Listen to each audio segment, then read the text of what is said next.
One family caseworker here at Interfaith Sanctuary tells me normally in the summer months they'd have so much room available that this room would be shut down. But tonight, she says, this and every other room will be full.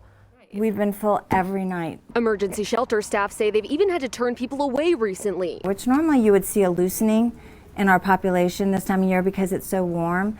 But we have like a newer population of people who are losing their housing. A newer population new to being homeless. They're like homeless families.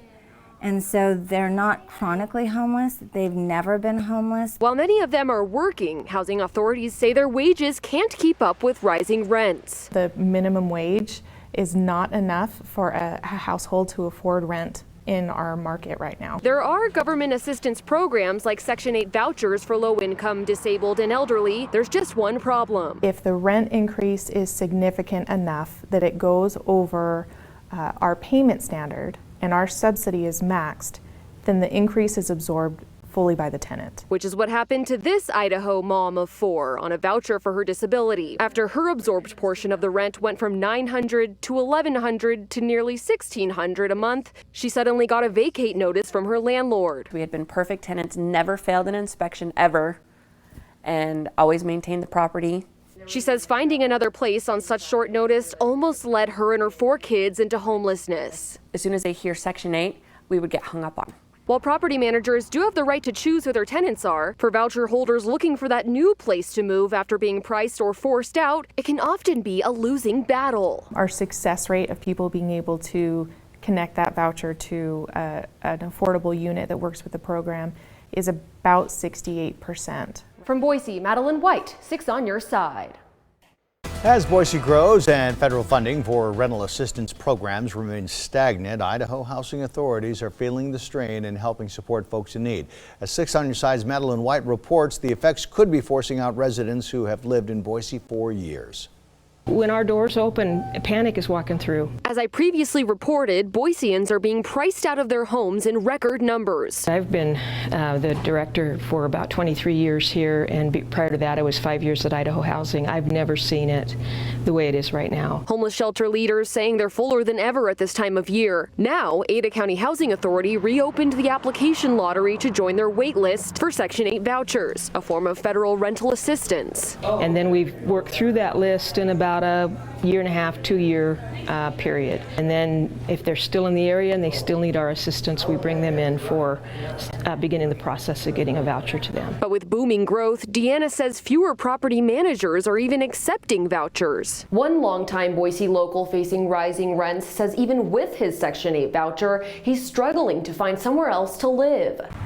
In a year, I might become homeless. On disability for post-traumatic stress, Jesse Snow says he has good credit and has lived in Boise since childhood, but now I'm not sure if I'll have to move out of Idaho or not. his absorbed portion of the rent went up $150 in the last 6 months alone. I started looking at rents and just seeing the same numbers that I'm already paying. So while it's easy to be discouraged, federal funding for the program remains limited and stagnant, Deanna still hopes folks like Jesse won't be discouraged to press on and hopes other folks in need will apply for the voucher waitlist program. At this stage that we're in, where there are so few tools, why would you turn down a tool that might work? Madeline White, 6 on Your Side. Go to the 6 on Your Side website and click on this story to learn how to apply for the Section 8 waitlist, which uses a computerized lottery system. The application process closes September 6th. 6 on Your Side's Madeline White attended the Housing and Homelessness Summit at Jump in Boise today and joins us live in studio with details. Yeah, housing and homelessness, a big issue, but the way one city rep described it is they are no longer reaching for the low-hanging fruits, trying independently to house everyone who is homeless, but now they're collectively aiming for those high-hanging fruits, which in this case, he says, are the families that are experiencing homelessness in Boise and Ada County. Mayor Beater first brought the idea forward in his State of the City address. $6,000 is the difference between a child sleeping in a shelter or having their own bed at night. Now, reps from the city of Boise and Ada County are convening on the topic because the stats are alarming. Last year alone, 819 students in the district experienced homelessness. 819 out of roughly 25,000 students. This data from the deputy superintendent at Boise School District. Surely If you know children in our school system, they had classmates who were homeless. When it comes to homelessness, housing is an especially urgent need for kids, and data proves it. It's a learning barrier. There's a direct correlation between students who are homeless and those who are below grade level. Plus, it can cause mobility issues, and studies show homelessness is often tied to trauma and behavioral challenges. With government partnerships with 30 local stakeholders in recent months, ending family homelessness in Boise is becoming an aligned target. A city director says 178 known families in Ada County are currently experiencing homelessness. We have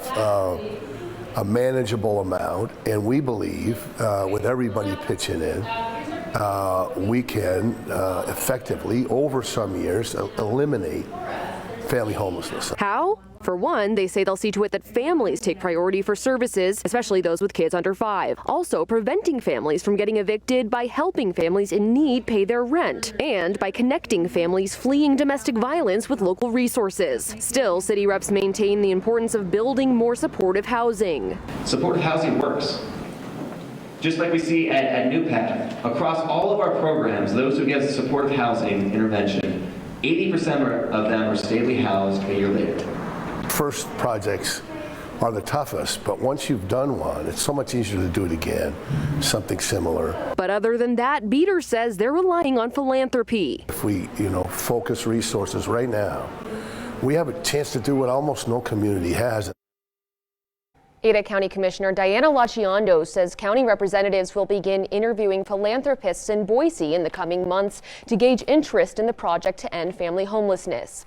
If that interest does exist, she says the county will dedicate $500,000 from its budget towards this cause. In studio, Madeline White, 6 on your side. According to city staff, almost half the number of families currently experiencing homelessness in Ada County say they are fleeing domestic violence. I uncovered why we're seeing such startling statistics.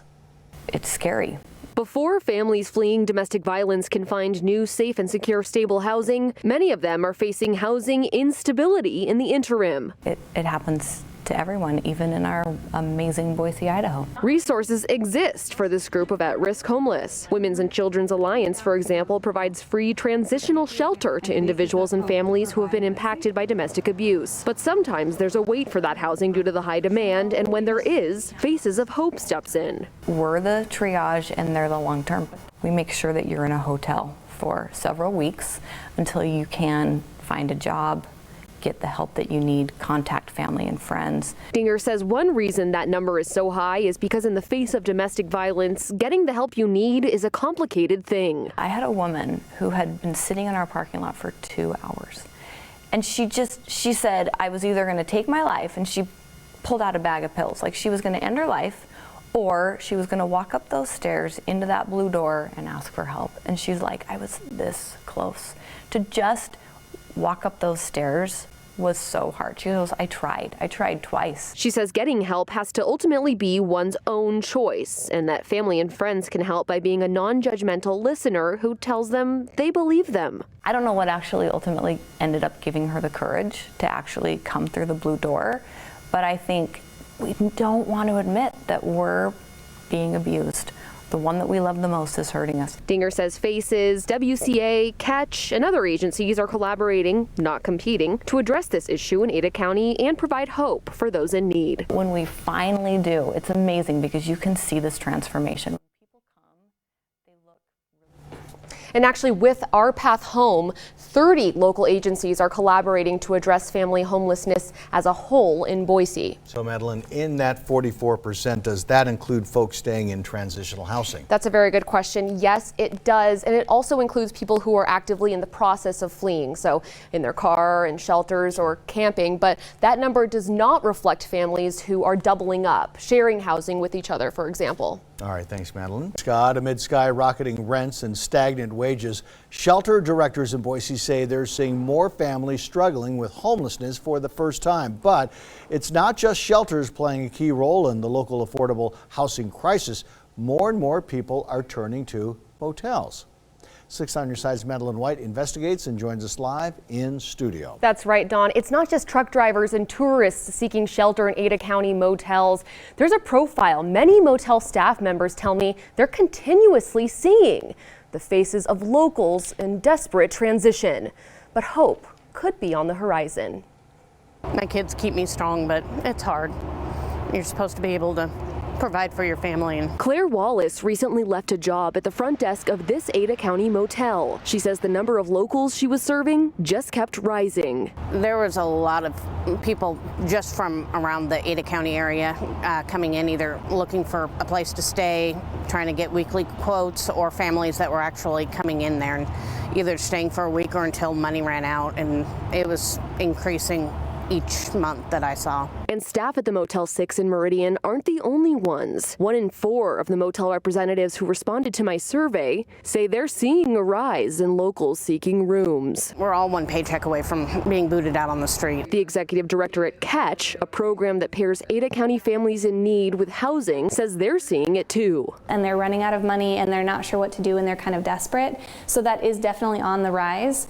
We know that a lot of times people are ending up in that situation because they're fleeing domestic violence and or they've been renting for a long time and the property's been sold and the new landlord is raising the rent and they can't afford that rent anymore. Claire says one of the families she helped house at Motel 6 had been in their home for more than 10 years before rent increases pushed them out. And there's at least 3 families that are staying there now. But Claire's not just seeing it from secondhand experience. Before moving into her friend's non-operational fifth wheel, she says they too at one point had to live in a motel, and their ordeal isn't over. I'm on the wait list with Catch, and Section 8 we got approved for, and so we're on a wait list.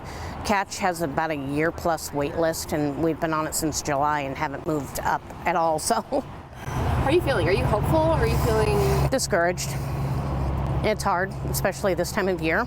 As we told you, since this interview with Claire, a small ray of hope for families like Claire's came from Tuesday's Boise City Council meeting. Having housing it's the basic need. Boise City Council unanimously approved $2 million Tuesday for an effort to end family homelessness by 2025 in Ada County. All of Ada County will benefit from this campaign. This increasing the likelihood that city and county officials could eventually bring the wait list at Catch Housing down to 0. I love that this is how we're going to close out 2019.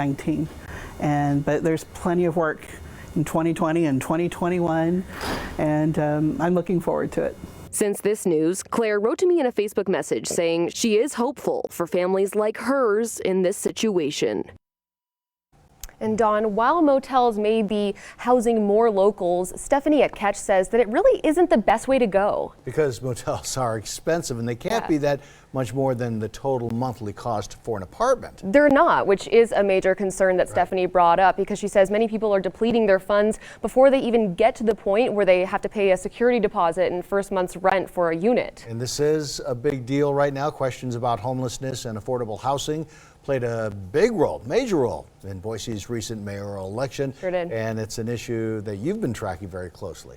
I have, yeah. It is something I've been watching develop, and I will continue to bring you these stories. So many stories like Claire to tell. Absolutely, yes, there is. Thanks, Madeline. Thank you.